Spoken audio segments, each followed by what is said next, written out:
I wanted to expand a little bit on your comment in regards to how female content creators are now having to police themselves up because women online have gotten extremely weird. It's the gross hypersexuality that I'm noticing to the point where I have to make sure that I am very much covered up because women will say some disrespectful ass shit. Women will hypersexualize you in the most like homoerotic way, and it's extremely uncomfortable. I've had some time to kind of reflect on that, where it's like, what's the deal with the hypersexuality? Like, nah, fam, I'm a human being. You're not going to sexualize me. And women do it way more worse and way more disgusting than the men do. That's one of the things that I have observed. I think it's high tide that female content creators need to establish professional distance. Like this whole, come into my life and I'm going to be vulnerable and you're going to know every nuance and aspect of my life. Absolutely the fuck not.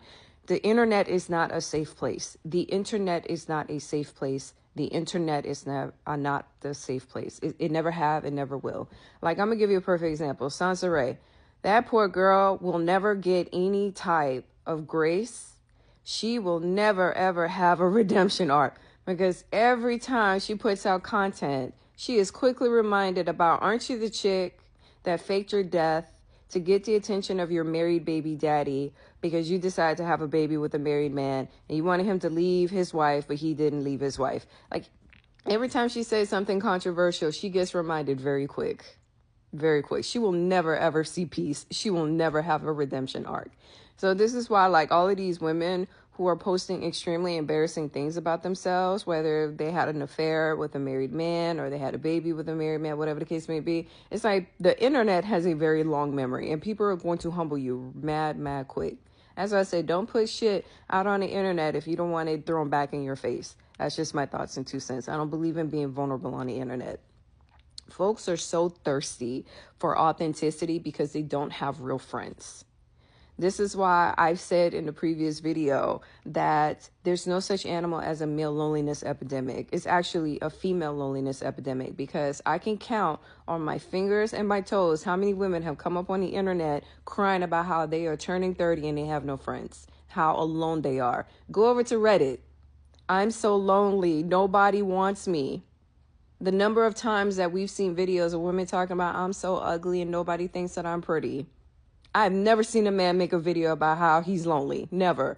But there's hundreds, if not thousands, of videos of women claiming that they're lonely. This is why that parasocial relationship bullshit is a thing. And they latch on to any and everyone. This is why they want their feelings to be validated.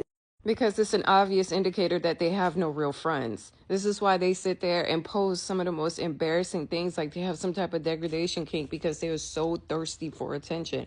And this is why rage bait content and embarrassing content is so prevalent. Like this one chick faked being a domestic violence victim because she wanted attention so bad.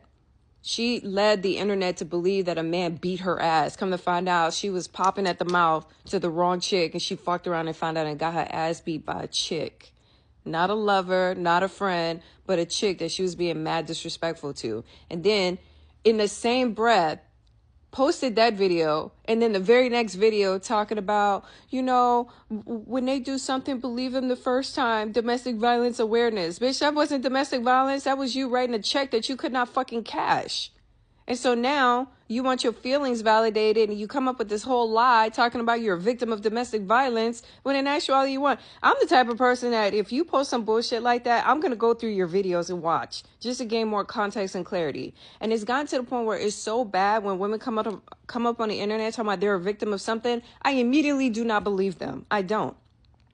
I have already gotten punched in the face one too many times because I lend my platform to support a woman only to find out that I was wrong. So now I treat every single one of you like a liar. You're lying. Yeah, okay. Be mad. Die mad. I don't give a fuck. But this video is long enough. It's just right now, women have completely lost the plot. And it's gotten to the point where the shit is fucking creepy. The things that they do online would get them reported to HR real quick. It is so bad. I couldn't even compliment a man if I wanted to, because when I go into the comments, what I see, raw necks, That explains why the HIV and STD rate is so fucking high. You can't even compliment a man because women are in the comment section hypersexualizing them. Now it's just been like, me, when I leave a comment, it's okay. And I keep it moving. That's about it. Because you can't even compliment them because they're so fucking thirsty. Not the men, the women. The women are 1,000 times worse than the men.